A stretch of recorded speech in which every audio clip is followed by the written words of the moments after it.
Because. A very common word for giving reasons, for explaining why. Because it's Sunday. Because it's too loud. Because it's raining.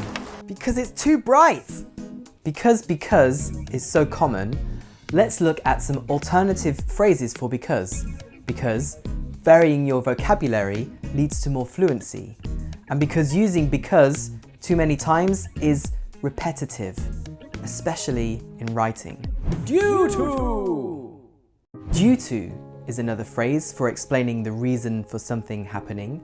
It's very formal and it's usually used in writing to say the reason something isn't happening. For example, due to maintenance, the toilet is out of service. The flight is delayed due to unforeseen circumstances out of our control. Owing to. Owing to, very similar to due to, and it's very often used in writing, especially academic writing. It's not often used in spoken English. Owing to the team's hard work and dedication, we were able to complete the project ahead of schedule. Owing to the public holiday, our opening hours will be different next week. Since. Maybe you know since to talk about duration, to talk about how long. I've been working here since 2014. No humans have been to the moon since 1972. But there are two sinces. That was one since. The other since is the same as because. Again, it's more formal than because, and it's often used at the start of the sentence. For example, since we have a tight deadline, we need to work extra hard to get this project completed on time. Since our customer base is expanding rapidly, we've decided to open a new location in a high traffic area. Seeing that, or seeing as. Another one, the same as because, but more formal.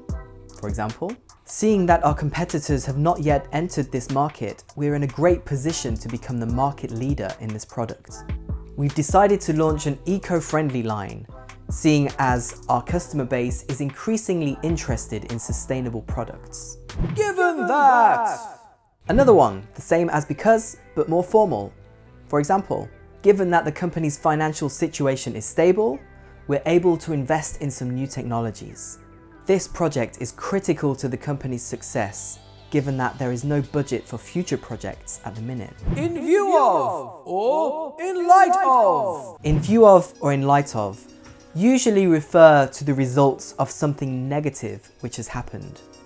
For example, in light of the COVID restrictions, we were unable to hold the event. In view of the risks involved, the team definitely needs to carry out a risk assessment. On account of. On account of, another phrase which means because and is quite formal. On account of our company's merger, operations are going to change significantly. We have received some excellent reviews on account of our outstanding customer service. Now, when Americans say on account of, it often sounds like it's one word, just like going to becomes gonna, want to becomes wanna, although British people do that as well. When Americans say on account of, it often sounds like on account. On account. Sounds like one word, right? We've received some positive reviews on account of our outstanding customer service. We've received some positive reviews on account of our outstanding customer service. How'd you like my American accent? How'd you like my American accent? As a result of. As a result of, another nice formal way to say because for the office or for formal writing. And again, it talks about the consequences of something that happened before. For example, as a result of rising rental costs, the company has decided to relocate to a cheaper location. The marketing campaign was successful. As a result, our sales improved by 20% in the last quarter. As a result can also go at the end of a sentence. The marketing campaign was successful. Our sales increased by 20% in the last quarter as a result. Now, on account of you watching this video, you will be able to vary your speech when giving reasons. And since you want to improve your English communication skills, why not watch some other 4 words videos and follow us. See you next time.